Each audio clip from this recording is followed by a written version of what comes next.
Dios, Abel ofreció lo mejor. De tal manera que Hebreos 11:4 dice: y Abel ofreció más excelente sacrificio que Caín, que muerto aún, un 24 de febrero del año 2012. Dios nos está guiando a hablar de Abel siglos, cientos y miles de años después, porque fue un joven que selló su vida con la excelencia. Fue alguien que selló su vida con la excelencia. Este es el año que Dios hará grandes cosas, pero Él demanda de ti y de mí que nos propongamos hacerlo con excelencia. Si tú eres padre, ser el mejor padre. Si tú eres madre, ser la mejor madre, el mejor esposo, la mejor esposa, ser el mejor estudiante, ser el mejor trabajador. Lo que tú hagas, que te conozcan a ti como el mejor, como el número uno, como el que hace las cosas con excelencia. Pero es difícil, quizás sí, pero recuerda, Filipenses 4:13 dice: todo lo podemos en Cristo, porque Él nos fortalece. Dale un fuerte aplauso y dale gloria a Dios, al Señor, esta noche preciosa. Rápidamente, tercer vocal, I. La I de iglesia. Diga conmigo: I de integridad. Dígalo con fuerza: integridad. Cuando se habla de integridad, hay una serie de conceptos que muchos han dado respecto a esta palabra. Pero antes de poder hablar ese concepto, yo quisiera ilustrarle algo. Acá en este país, en esta nación, es frecuente en las calles, en los supermercados, en casi en todo lugar, en las escuelas, en las iglesias, frecuentemente tener cámaras que graban, cámaras en circuito cerrado. Es muy frecuente. Pero en nuestro país, que hay algunos años de atraso, no es muy frecuente. Lo cierto es que quiero contarle lo siguiente. En un lugar habían cámaras y dos jóvenes le pasó lo siguiente. No se percataron que estaban siendo filmados, que estaban siendo grabados.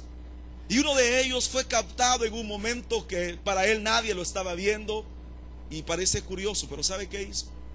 Se metió el dedito a la nariz y después de tenerlo, se lo metió a la boca, tranquilo. Y le cuento, se captó también a otra persona que se miraba un poquito así fatigada y que había corrido. Y ¿sabe qué pasó? Se metió la mano en su playera, hizo algo así.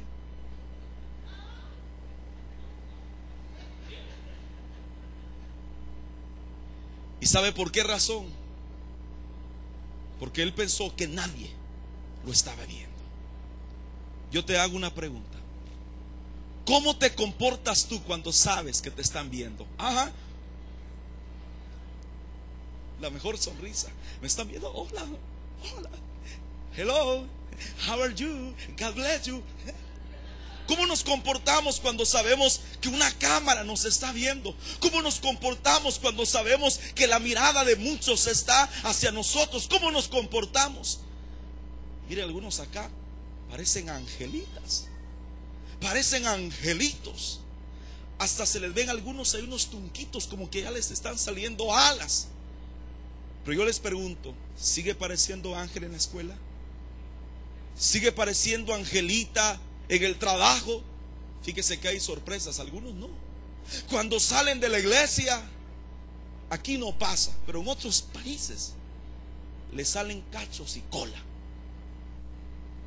Y más que angelitos, parecen ángeles pero caídos. ¿Sabe qué es integridad? Integridad es hacer lo correcto, aun cuando nadie nos está viendo. Integridad es que tú y yo hagamos siempre en nuestra vida personal lo que es correcto, aun cuando un pastor no nos esté viendo. Hacer lo correcto aun cuando papá no nos está viendo. Hacer lo correcto aun cuando mamá no está ahí. Hija, ¿y qué estás haciendo? Y hija, y en dónde te conectaste, en qué página. Y hija, y qué estás haciendo con tu teléfono. Y qué es lo que estás haciendo.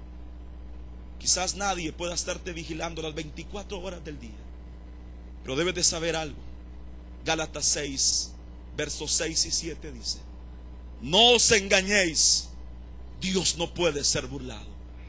Todo lo que el hombre sembrare, eso, tarde o temprano, eso ya es parafraseado, lo va a cosechar. Yo no sé por qué estoy pasando esto. Yo no sé por qué a mí me ha tocado que enfrentar esta situación. ¿Qué has sembrado? ¿Cuáles han sido tus semillas? ¿Qué es lo que tú has sembrado?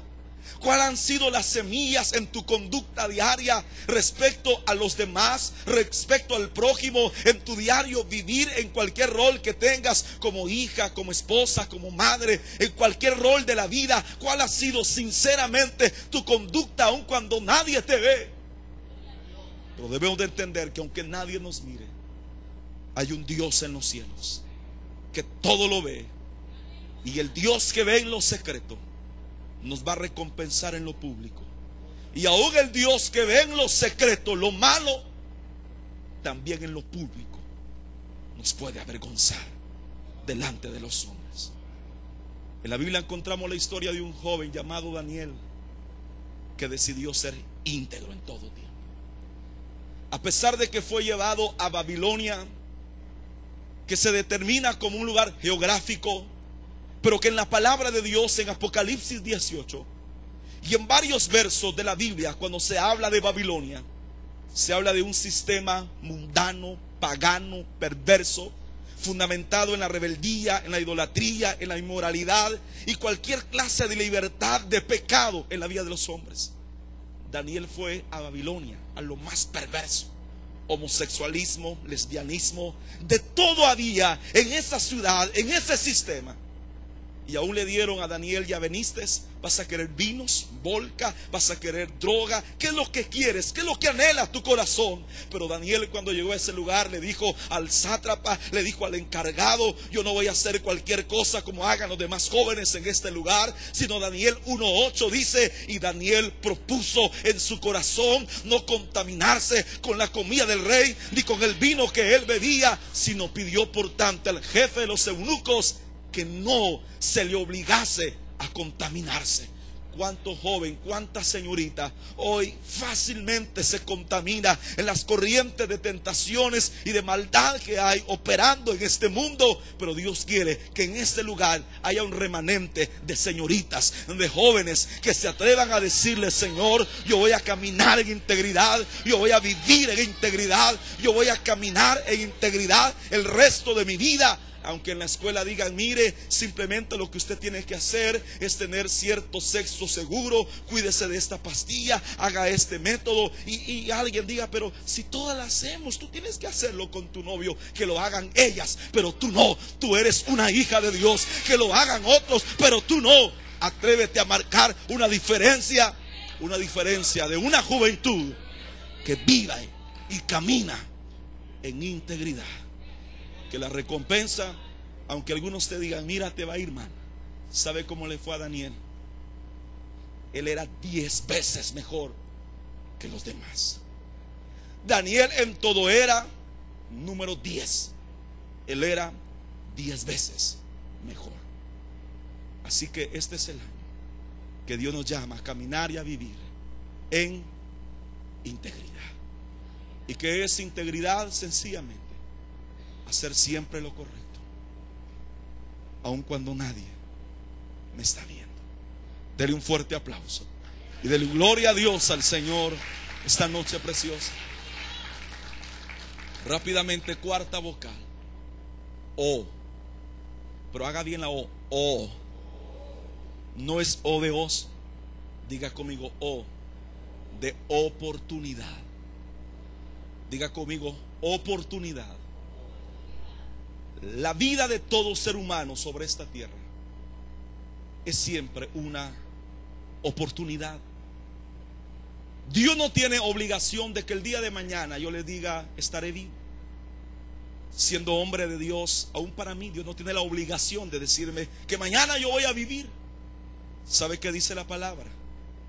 Nuevas son cada mañana las misericordias de Dios.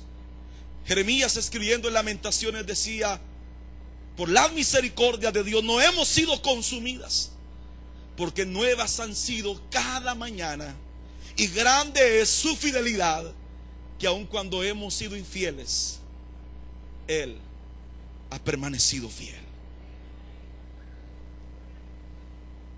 Tuve la oportunidad de ver a un joven que con mucho esfuerzo, a pesar de no contar el apoyo con sus padres para estudiar, no porque no quisieran dárselo, sino por alguna razón, y se la voy a contar más adelante, mejor se las digo rápidamente. Sus padres habían muerto, y él solo en la vida se esforzó por prepararse, trabajar y estudiar. Y aquel joven finalmente se graduó de un título a nivel medio y dijo: bueno, ¿qué será de difícil poder aplicar para un trabajo? Y feliz de haberse graduado, preparó su currículum vitae, su expediente, su papelería, y fue a algunas empresas esperando que sería rapidito. Dejé el expediente, dejé mi papelería, y seguro dentro de 1 hora o 3 horas me van a llamar y ya mañana estoy trabajando. ¿Sabe qué le ocurrió? Su sorpresa fue que aquel momento se extendió a días, a semanas, a meses, donde él le decían: lo vamos a llamar, esté atento a ver su correo y esté atento a una llamada que podamos hacerle. Pero nunca llegaba aquella llamada. Iba a empresas y a empresas y a empresas a dejar su expediente, hasta que finalmente en una de ellas le llaman y le dicen: queremos darle una oportunidad para que sea parte del equipo de trabajo de nuestra empresa, y preséntese el día de mañana a tal hora. Y se fue hasta media hora antes, y feliz él de ahora formar parte de una empresa. Empezó a trabajar y los días corrieron, y lo llaman a la oficina del gerente del personal y le dicen: tiene una cita en gerencia. Y se asustó un poco, pero cuando él le dicen el motivo, es para que vaya a firmar el voucher de su cheque, de su salario de trabajo. Él se emocionó tanto y llegó, firmó el voucher, le dieron su cheque y lo miraba y decía: no puedo creerlo. Se sentía emocionado, se sentía realizado, se sentía tan feliz que fue al banco y lo cambió. Y de igual manera, al ver un recurso que él había obtenido fruto de su trabajo, la emoción una vez más se hizo grande en él. Pero ocurrió algo. Algunos meses después de estar trabajando en esa empresa, cometió un error, y esa vez lo llamó el gerente también, pero no el general, sino un inmediato superior a él, y le dicen: ven a la oficina, queremos hablar contigo. Y él dijo: ¿qué pasó? Nos percatamos de que cometiste este error, y es grave para nosotros, así que quiero darte una noticia. Lo siento mucho, pero a partir de hoy vamos a prescindir de la relación laboral. Lo digo de otra manera, un poco chapín: estás botado del trabajo. Te quedaste sin empleo, ese trabajo, por ese error que cometiste. Aquel joven se palideció y se acerca al jefe y le dice: por favor, discúlpeme. Reconozco que fue un error, pero por favor, discúlpeme. Y aquel jefe le decía: lo siento mucho, pero ya no hay vuelta atrás. Pero que el joven se aferró tanto y aún empezó a llorar diciéndole: por favor, perdóneme, por favor, se lo suplico, perdóneme, por favor, yo estoy tan feliz de estar trabajando y solo fue un error, por favor, deme una nueva oportunidad. Y empezó a rogar tanto que aún derramó lágrimas. Y finalmente aquel jefe le dijo: mira, en esta empresa tenemos un lema: no hay dos, es una sola. Y cuando hay un error, quien se va de esa empresa nunca más vuelve a ella. Pero ¿sabes algo? No lo voy a pasar más arriba. Está bien, te voy a dar una nueva oportunidad. Aquel joven dijo: gracias, Gracias. Al fin.